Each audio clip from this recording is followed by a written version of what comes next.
నమస్తే, నేను మీ స్వామి. ఇండియన్ తెలుగు టీవీకి స్వాగతం. ఈరోజు నర్సంపేట మున్సిపాలిటీలో ఎలక్షన్ ప్రచారంలో భాగంగా మనకు నర్సంపేట మాజీ సర్పంచ్ అయినటువంటి ప్రజెంటు నర్సంపేటలో 28వ వార్డు కౌన్సిలర్గా పోటీ చేస్తున్నటువంటి వ్యక్తి చిల్లివేరి రజనీ భారతి గారు. సో చిల్లివేరి రజనీ భారతి గారు ప్రచారంలో ముమ్మరంగా ప్రచారం చేస్తున్నారు. ప్రతి డోర్ టు డోర్ క్యాంపెయినింగ్ చేస్తున్నారు. ఈ ప్రచారంలో చిల్లివేరి రజనీ భారతి గారి పట్ల ప్రజలు ఏ విధంగా ఉన్నారు, ఆమె పట్ల, ఆమె అభ్యర్థిత్వం పట్ల ప్రజలకు ఎలాంటి అంటే పాజిటివ్గా కానీ నెగిటివ్గా కానీ ఏ విధంగా ఉన్నారు, ప్రజలు ఏ విధంగా రిసీవ్ చేసుకుంటున్నారు, అక్కడ ఎలాంటి సమస్యలు మేడం గారికి ఎదురవుతున్నాయి అని ఆమె మాటలను తెలుసుకునే ప్రయత్నం చేద్దాం. మేడం నమస్కారం. నమస్తే అండి. ఎలా ఉన్నారు? బాగున్నారా? బాగున్నాను. ఎలా ఉంది ఈ నర్సంపేటలో మున్సిపాలిటీ ఎలక్షన్స్లో భాగంగా మీరు ప్రచారం చేస్తున్నారు? 28వ వార్డు నుంచి మీరు ప్రచారం చేస్తున్నారు. సో ఎలా ఉంది? ఆ ప్రజల నుండి మీకు ఎలాంటి రెస్పాన్స్ వస్తుంది? ప్రజలు ఏమనుకుంటున్నారు? అంటే 28వ వార్డు అనేది నా అత్తగారి వార్డు. అది ఓకే. నేను మ్యారేజ్ అయినాక అత్తగారి ఇల్లు అక్కడ ఉంది. ఓకే. అది నా అత్తగారి కుటుంబ సభ్యులు, అంటే అక్కడ ఉన్న ప్రజలందరూ నా అత్తగారి కుటుంబం లెక్కనే నేను భావిస్తా. వాళ్ళు కూడా నన్ను మా వాడ కోడలు, మా ఇంటికి కోడలు అన్న లెక్కనే వాళ్ళు భావిస్తారు. పుట్టింది నర్సంపేటలోనే, తల్లిగారు ఇక్కడే, అత్తగారు 28వ వార్డు. కాబట్టి అందరూ ప్రతి ఒక్క కుటుంబం, ప్రతి ఒక్క గడప నన్ను ప్రేమగా ఆప్యాయతగా చూసుకుంటారు. చాలా ఏళ్ళు అక్కడే ఆ బజార్లోనే ఉన్నా కాబట్టి మ్యారేజ్ అయినాక 2 పిల్లలు పుట్టి పాపలు అక్కడ ఉన్నా కాబట్టి అందరికీ నేను సుపరిచితురాలిని. అసలు నర్సంపేటలో పుట్టి పెరిగిన కాబట్టి సుపరిచితురాలిని, ఆ వాడ కోడలు కాబట్టి ఇంకా సుపరిచితురాలు. అంటే ఉన్నటువంటి ఆ వార్డులో ఉన్నటువంటి ప్రజలు ఎక్కువ శాతం, అంటే మీరు రాజకీయాల్లో చాలా సంవత్సరాల కంచి ఉన్నారు, ప్రజలకు సేవ చేస్తూనే ఉన్నారు. ఎలా ఉంది అంటే ఆ వార్డులో ఉన్నటువంటి ప్రజల యొక్క రెస్పాన్స్ చూస్తే మీకు ఏమనిపిస్తుంది? అసలు నేను నాది ఇక్కడ వేరే వార్డులో నేను ఉంటాను, స్థిర నివాసం. అసలు వాళ్ళు ఆలోచన కూడా వాళ్ళకి రాలే నేను ఆ వార్డు నుంచి పోటీ చేస్తానని. తెలియగానే వాళ్ళు ఎంత సంతోషపడ్డారంటే, నేను అది ఎట్లా స్ప్రెడ్ అయిందో ఏమో, రజనీ భారతి అక్క మన వార్డుకి వేస్తుందట, రజనీ భారతి అక్క మన వార్డుకి వేస్తుందట అని ముందే అది పబ్లిసిటీ అయిపోయింది ప్రజలల్లో, ఆ వార్డు ప్రజలల్లో. మనకు వస్తే అక్క వస్తే మనకు చాలా సంతోషం, మనం అందరం ఆదరిద్దాం, తనని గెలిపించుకుందాం అన్న ఉద్దేశంతో అందరూ ఏకతాటి మీదకి వచ్చిండ్రు. అంటే అది మీ ముందు, అంటే మీరు పోతే మీకు లైవ్గా మీకు ఆ విధంగా చెప్తున్నారు కావచ్చు, మరి వేరే పార్టీలకు పోయినా కూడా ఆ విధంగా చెప్తున్నారు కావచ్చు కదా? ఆ విధంగా చెప్పడానికి అక్కడ ఆస్కారం లేదు, ఎందుకంటే వేరే వాళ్ళు ఇక్కడి వాళ్ళు కాదు. ఇక్కడ అంటే ఇక్కడి వాళ్ళే, కానీ ఆ ప్రజలలో, ఆ వాడలో కష్ట సుఖాలలో భాగస్వామ్యమైన వాళ్ళు కాదు. రాజకీయ అనుభవం ఉన్నవాళ్ళు, ప్రజలకు సేవ చేయాలన్న దృక్పథం ఉన్న ఫ్యామిలీలు కావు. ఇప్పుడు కొత్తగా వాళ్ళు తెర మీదకి వచ్చిండ్రు ఇరు వర్గాలు. అట్నుంచి బీజేపీ పార్టీ నుంచి కానీ బీఆర్ఎస్ పార్టీ నుంచి కానీ వచ్చిన క్యాండిడేట్లు ఏంటంటే వాళ్ళు కొత్తగా వచ్చిన వాళ్ళు. అసలు వాళ్ళకి రాజకీయాల్లో పరిచయాలు, ప్రజలతోటి సత్సంబంధాలు, అంటే డెవలప్మెంట్ గురించి సత్సంబంధాలు అంటే బంధుత్వ పరంగా ఉండొచ్చు, కానీ రాజకీయాల్లో బంధుత్వం కాదు కదా, అభివృద్ధి, డెవలప్మెంట్ కావాలి. ఆ కోణం నుంచి చూస్తే మాత్రం నర్సంపేటలో వార్డును డెవలప్ చేసే మహిళా కౌన్సిలర్ ఎవరంటే రజనీ భారతి అక్క. గతంలో నేను సర్పంచ్గా చేసినా కాబట్టి అప్పుడు వాళ్ళకి ఆ నమ్మకం అన్నది ఉన్నది. నర్సంపేట ఊరునే ఒక సుందరవనంగా చేసింది, అప్పుడు డెవలప్మెంట్ చేసింది. ఇప్పటికీ నన్ను ఇన్ని సంవత్సరాలు అయినా కూడా ఇప్పటికి ఏదైనా బజార్ పోతే, బిడ్డ నువ్వు వేసిన రోడ్డే, బిడ్డ నువ్వు కట్టించిన కాలువనే, నువ్వు పెట్టిన నల్ల పైప్ లైన్లే, ఇంతవరకు మళ్ళీ ఆ పైప్ లైన్లే చేంజ్ కాలేదని అంటారు ఇప్పటికి కూడా ప్రజలు. కాబట్టి మీరు సర్పంచ్గా చేసినప్పటి రోజులు వేరు, సో ఇప్పుడున్న జనరేషన్ వేరు. అప్పుడున్న పీపుల్స్ వేరే ఉన్నారు, ఇప్పుడు ఉన్న పీపుల్స్ అంటే ఇప్పుడు యంగెస్ట్ పీపుల్స్ కొంతమంది రావడం జరిగింది, యూత్. సో యూత్ వల్ల యూత్లో ఎలాంటి ఫాలోయింగ్ ఉంది రజనీ భారతి గారికి? అంటే ఒక మహిళ రాజకీయాలకు వచ్చిన తర్వాత, ఒక 5 సంవత్సరాలు రాజకీయంలో ఉన్న తర్వాత పదవీ కాలం అయిపోయినాక తెరమరుగైపోతారు. కానీ నేను అట్లా కాదు. నేను 2000 నుంచి 2005 వరకు నేను సర్పంచ్గా చేసిన. అప్పటి నుంచి ఇప్పటికీ మహిళా సంఘాలకి సత్సంబంధాలతోటి డ్వాక్రా గ్రూపుల మహిళలకు కానీ పొదుపు సంఘాల మహిళలకు కానీ ఇప్పుడు నాకు ఒకటి మహిళా సమన్వయ సమితి అని ఉన్నది. దానిలో నాకు సభ్యులు ఉన్నారు అన్నట్టు. మేము పొదుపులు వాడకం ప్రజలకు మహిళలకు జరుగుతున్న అత్యాచారాల మీద మేము పోరాడతాం. కాబట్టి నాకు పబ్లిక్ నర్సంపేట టౌన్లో ఉన్న మహిళలకు అందరితోటి సత్సంబంధాలని, ఆ మహిళలకి పుట్టిన పిల్లలే కదా యూత్, ఆ పిల్లలే కదా వాళ్ళకి తెలుసు. వాళ్ళ తల్లులు వాళ్ళ తాతలు అందరు చెప్తారు, రజనీ భారతిరా ఏమనుకుంటున్నారు, ఊరును ఒకప్పుడు మంచి చేసింది. ఇప్పటికీ నాకు అది ఉన్నది, నేను తగ్గలేదు. అంటే రాజకీయం అయిపోయింది, నా పదవి కాలం అయిపోయింది, నేను సర్పంచ్గా దిగిపోయినా, ఇప్పుడు నాకెందుకు ప్రజలతోటి అని నేను లేను. నాకు ప్రజలతోటి సత్సంబంధాలు ఇంకా కంటిన్యూషన్గానే ఉన్నాయి. నేను తెరమరుగుగా నడింట్లో కూర్చోలే, అంటే మీరు గెలిచినా ఓడినా ప్రజల మధ్య ఉన్నాను కాబట్టి ఉన్నాను కాబట్టి నాకు అది నో ప్రాబ్లం. అంటే మీరు ప్రజల మధ్య ఉన్నారు కాబట్టి నేను అనేది ఏంటంటే ఇప్పుడున్న జనరేషన్ వేరు కాబట్టి, ఇప్పుడు కొత్తగా ఉన్న యూత్ వేరు కాబట్టి, ఇప్పుడు చాలా మంది వరకు కాంగ్రెస్ కానీ లేకపోతే బీఆర్ఎస్ కానీ బీజేపీ కానీ 3 కీలకమైన పార్టీలు ఉన్నాయి. కొంతమంది యూత్ ఉన్నారంటే కొంతమంది బీజేపీ పార్టీకి మళ్ళడం, కొంతమంది బీఆర్ఎస్ పార్టీకి కొంత యూత్ ఎక్కువగా అట్రాక్ట్ కావడం, కాంగ్రెస్ పార్టీ కూడా ఉన్నారు. బట్ అంటే ఇప్పుడు రజనీ భారతి గారు 28వ వార్డులో యూత్లో ఎంత శాతం వరకు వాళ్ళ యొక్క ఓటు శాతాన్ని మీరు ఎంత వరకు పొందవచ్చు? 100కి 100 నేను యూత్ నుంచి ఓట్ బ్యాంక్ సంపాదించుకుంటా. ఎందుకంటే యూత్ పిల్లలు ఇప్పుడు నాతో యూత్ పిల్లలు తిరుగుతాండ్రు. యూత్ అనేది ఎక్కడి నుంచి వస్తుందని నేను ఇందాక చెప్పాను, కుటుంబం నుంచే కదా. వాళ్ళకి చెప్తారు కదా కుటుంబంలో రజనీ భారతికి చేస్తారు, మీకు రేపు యూత్కి కానీ మా మహిళలకు కానీ చేయూతగా ఉంటుంది అని చెప్తారు. కాబట్టి యూత్కి కూడా తెలుసు రజనీ భారతి అక్కని గెలిపించుకుంటేనే డెవలప్ అవుతుంది. ఇక్కడ ఒకటి చిన్నది చెప్పాలి నేను, అక్కడ పోటీలో ఉన్నది యూత్ కాదు. యూత్ క్యాండిడేట్ నిలబడితే యూత్ తోటి మీరు నెగ్గగలుగుతారా అని మీరు దాన్ని క్వశ్చన్ చేయొచ్చు. కానీ అక్కడ 3 మహిళలం, బీసీ మహిళలం. ఓకే, ఆ మహిళలలో ఎవరు చైతన్యవంతమైన మహిళ అనేది ఆలోచిస్తారు కదా యూత్ను. అంటే అప్పుడు ఆ యూత్కు మనకంటే ఎక్కువ యూత్కి అవగాహన ఎక్కువ ఉంటుంది. ఎందుకంటే మనకు డెవలప్మెంట్ ముఖ్యం. ఇప్పుడు రాష్ట్రంలో కాంగ్రెస్ పార్టీ ఉంది, నర్సంపేటలో దొంతి మాధవరెడ్డి గారు ఎమ్మెల్యేగా ఉన్నారు. ఇప్పుడు వారు చేసిన అభివృద్ధికి యూత్కి తెలుసు కదా. అంటే ఇప్పుడు చెప్పండి, ఇప్పుడు మీరు రాజకీయాల్లో ఇంత సీనియర్గా ఉన్నారు, సీనియర్ మోస్ట్ నాయకురాలు నర్సంపేటలో రజనీ భారతి గారు అంటే నర్సంపేట అంటే రజనీ భారతి గారు ఒక గుడ్ నేమ్ అయితే మీకు ప్రజలలో ఉంది. సో ఇన్ని రోజులు 10 సంవత్సరాలు, గత 10 సంవత్సరాలు కనుక చూసుకుంటుంటే టీఆర్ఎస్ పార్టీ గవర్నమెంట్ ఉండే. సో ఇప్పుడు ప్రజెంట్ ఇప్పుడు Congress party 2.5 years present running. So ఆ గవర్నమెంట్కి ఈ గవర్నమెంట్కి అభివృద్ధిలో ఎలాంటి వ్యత్యాసం ఉంది మీ రాజకీయ అనుభవపూర్వకంగా చెప్పండి. రాజకీయ వ్యత్యాసం అంటే అభివృద్ధి విషయం అదే చెప్తున్నాను. గత ప్రభుత్వము బీఆర్ఎస్ ప్రభుత్వము 10 సంవత్సరాలు కొనసాగించుకున్నారు వాళ్ళు. అప్పుడు యూత్లకు ఫీజు రీఎంబర్స్మెంట్ ఉండే, అది ఎవరిచ్చిండ్రు? కాంగ్రెస్ ప్రభుత్వం ఇచ్చింది. బీఆర్ఎస్ పార్టీ కంటే ముందు యూత్కి ఫీజు రీఎంబర్స్మెంట్ ఇచ్చింది. కానీ ఈ బీఆర్ఎస్ ప్రభుత్వం వచ్చినాక అది తీసేసింది, ఇవ్వలేదు, ఇంతవరకు కూడా ఇవ్వలేదు. అది యూత్కి కాంగ్రెస్ ప్రభుత్వమే కదా ఇప్పుడు చేసింది మేలు. తర్వాత మహిళా సంఘాలకి కూడా అప్పుడు పావలా వడ్డీ అన్నది కాంగ్రెస్ ప్రభుత్వమే పెట్టింది. తర్వాత బీఆర్ఎస్ ప్రభుత్వం వచ్చిన తర్వాత అసలు డ్వాక్రా మహిళల ఊసే ఎత్తిన పాపన పోలే. ఒక్కనాడు కూడా ముఖ్యమంత్రి అయిన కేసీఆర్ కానీ ఇక్కడ ఉన్న స్థానిక ఎమ్మెల్యే పెద్ది సుదర్శన్ రెడ్డి కానీ ఒక్కనాడు కూడా డ్వాక్రా మహిళలు మీకు ఈ రుణాలు ఇస్తాము, ఈ ఫండ్స్ ఇస్తాం, ఈ నిధులు ఇస్తామని ఏపీడు అనలేదు. కానీ కాంగ్రెస్ ప్రభుత్వం అప్పుడు పావలా వడ్డీ ఇచ్చింది. ఇప్పుడు రేవంత్ రెడ్డి గారి ప్రభుత్వం వచ్చిన తర్వాత ఇప్పుడు వడ్డీ లేని రుణాలు ఇస్తాండ్రు. ఆల్మోస్ట్ ఇప్పుడు అన్నీ ఉన్న డ్వాక్రా మహిళా సంఘాలకి భవనాలను కేటాయించిండ్రు. ఇప్పుడు ఆ నిధులు కూడా వచ్చినాయి, అవి కన్స్ట్రక్షన్లో ఉన్నవి ఇప్పుడు బిల్డింగ్లు. అంటే మహిళలకు కానీ యువతకు కానీ వృద్ధులకు కానీ దేనికి కానీ కాంగ్రెస్ ప్రభుత్వమే ఇక్కడ మేలు చేస్తుంది. మనం ఇన్ని సంవత్సరాలు 10 సంవత్సరాల కంచి ఒక్క రేషన్ కార్డు మన చేతికి వచ్చిందా?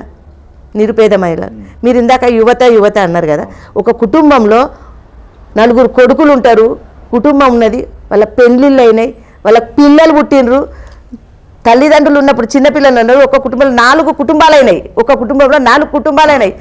ఆ ఒక్క కుటుంబం రేషన్ కార్డు మీదనే ఇప్పటివరకు ఆ 4 కుటుంబాలు నడుస్తున్నాయి. ఈ కాంగ్రెస్ ప్రభుత్వం వచ్చిన తర్వాత ఇప్పుడు మనిషికి భార్య భర్తలకి పిల్లలకి 4 కుటుంబాలు కూడా రేషన్ కార్డులు వచ్చినాయి. ఇది కాంగ్రెస్ ప్రభుత్వం ఇచ్చిందే కదా. సో చెప్పండి, అంటే ఇది యువతకి ఉపయోగపడేదే కదా. అంటే ఇప్పుడు చెప్పండి, నర్సంపేటలో కాంగ్రెస్ పార్టీకి సంబంధించినటువంటి ఎమ్మెల్యే దొంతిమారెడ్డి గారు ఉన్నారు. సో దొంతిమారెడ్డి గారి యొక్క అభివృద్ధి పట్ల ప్రజలు నర్సంపేటలో 28 వార్డులో ఉన్న ప్రజలు ఏమనుకుంటున్నారు?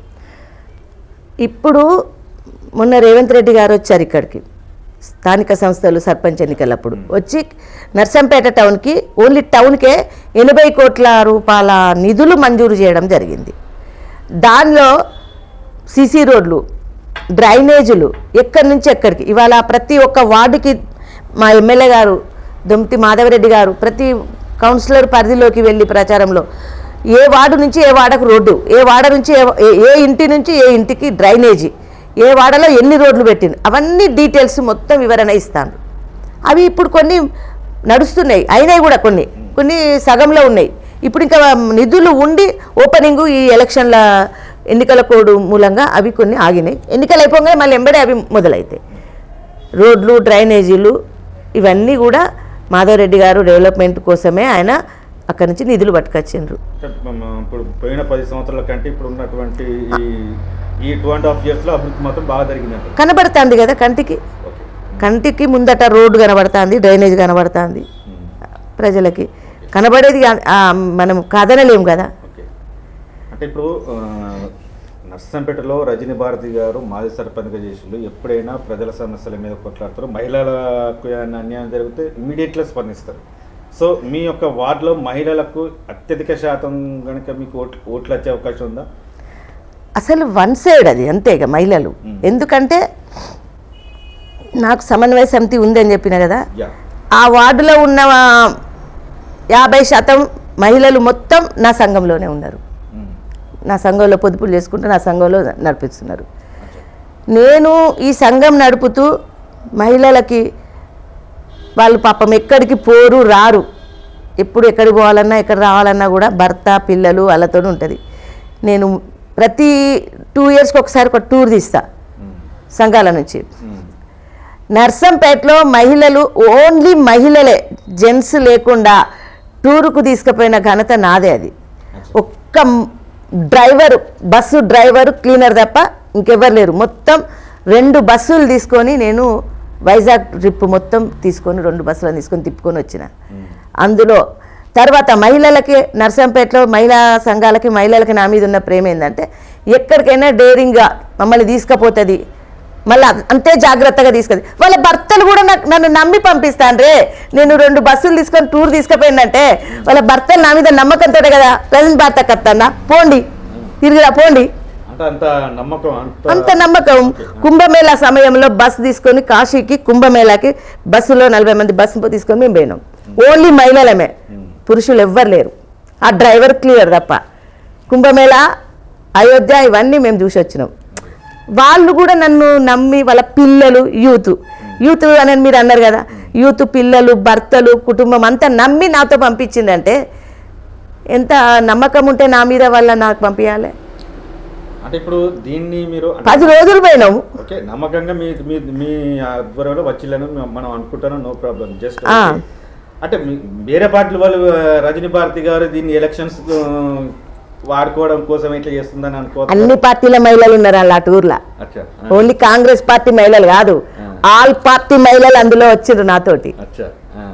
వాళ్ళకి ఆల్ పార్టీ మహిళలకు వాళ్ళ పురుషులకి భారతక్కతోటి పోతాను, అయ్యో పో ఏం కాదు పో అని. అంటే రజనీ భారతి గారికి ఎలక్షన్స్ అప్పుడే పార్టీలు, ఎలక్షన్స్ అయిపోయినాక అందరితోటి నేను కలిసి ఉంటా. నేను ఈ ఊళ్ళో పుట్టిన బిడ్డని కాబట్టి నాకు అందరూ నాతోటి మంచిగా ఉంటారు.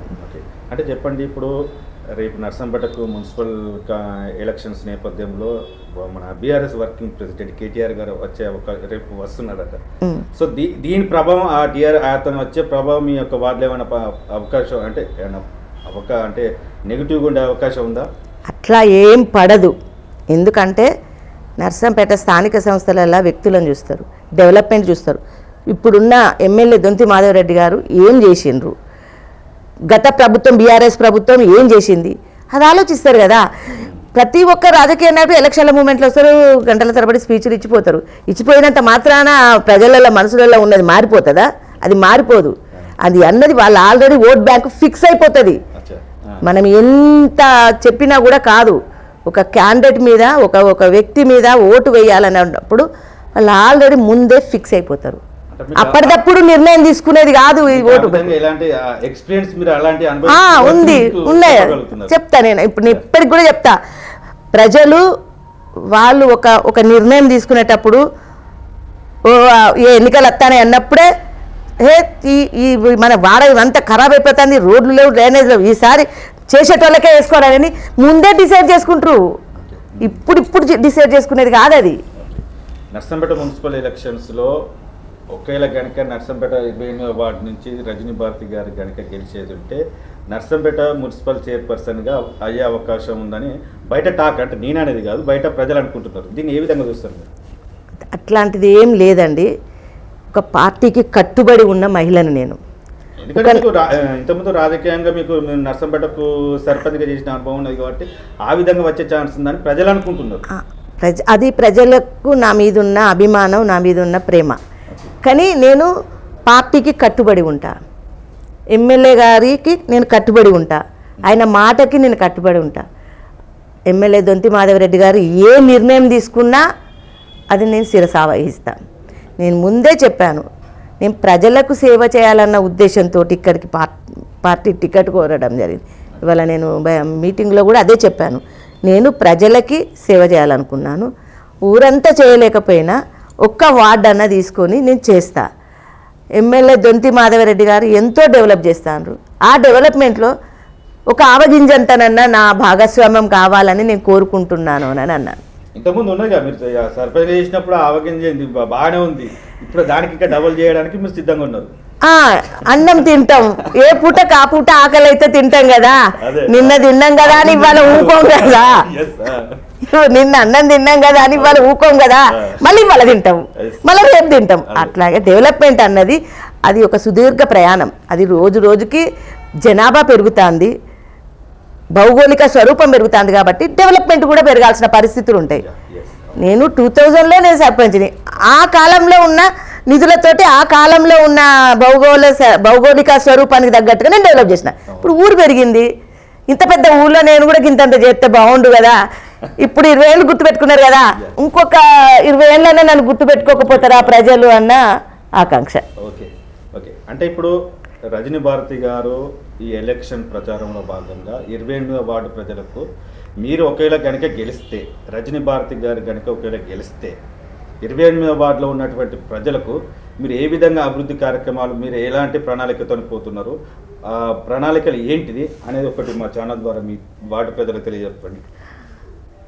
ఒకటి, ఆల్రెడీ ఎమ్మెల్యే దొంతి మాధవరెడ్డి గారు ఈ 28వ వార్డులో ఉన్న రోడ్లన్నీ శాంక్షనింగ్ చేసి ఉంచారు. ఇవాళ మీటింగ్ అన్ని ప్రాసెస్లోనే ఉన్నాయి, అవి నడుస్తున్నాయి వర్కింగ్. ఇక్కడ పోలీస్ స్టేషన్ దగ్గర నుంచి ఇప్పుడు టెంపుల్ దాకా, వెంకటేశ్వర ఆలయం దాకా సీసీ రోడ్డు 60 ఫీట్ల రోడ్డు అయిపోయింది. అది చాలా ఇంకొకటి ఉన్నాయి.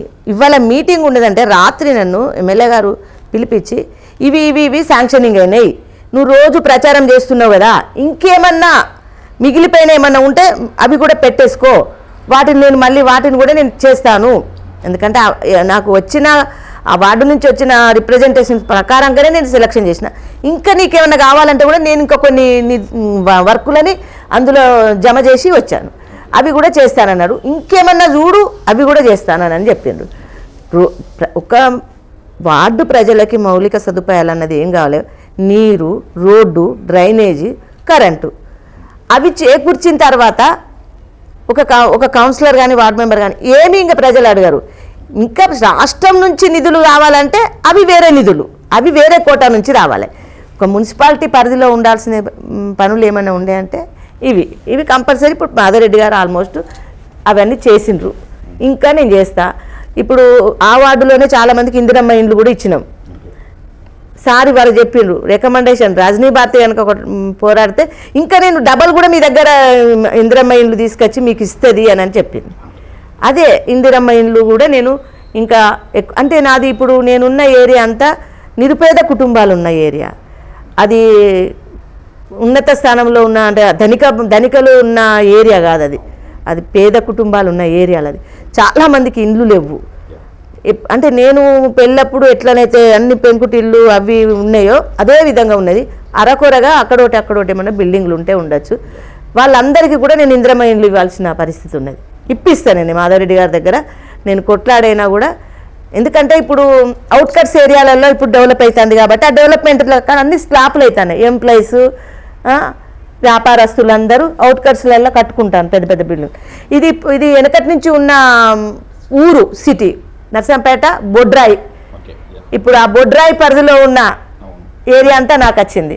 అక్కడ ఉన్న నేను పుట్టక ముందు ఉన్న శివాలయం టెంపుల్ ఇప్పుడు నా పరిధిలోకే ఉన్నది, నా వార్డు పరిధి. కాబట్టి ఆ ఓల్డ్గా ఉన్న పాత ఇండ్లనన్నీ తీసి వాళ్ళకు నూతన భవనాల కోసం ఇందిరమ్మ ఇండ్ల కోసం నేను కొట్లాడైనా వాళ్ళకి నేను ఇండి తెప్పించాల్సి ఉంటుంది. సో మొత్తానికి ఇది నర్సంపేట డివిజన్లో ఉన్నటువంటి మున్సిపల్ కార్పొరేషన్ మున్సిపల్ ఎలక్షన్స్ నేపథ్యంలో రజనీ భారతి గారు 28 వాటి నుంచి ప్రచారం కౌన్సిలర్గా పోటీ చేయడం జరుగుతుంది. సో ప్రజల నుండి మంచి రెస్పాన్స్ వస్తుంది. ప్రజలు కూడా నా అభ్యర్థిత్వం పట్ల ప్రజలు పూర్తి విశ్వాసంతో ఉన్నారు, మంచి నమ్మకంతో ఉన్నారు. నన్ను మంచి మేరతో గెలిపించడానికి ప్రజలు ఎప్పుడు ఎలక్షన్స్ వస్తాయని ఆ విధంగా ఎదురు చూసే ఛాన్స్ ఉందని రజనీ భారతి చెప్పడం జరుగుతుంది.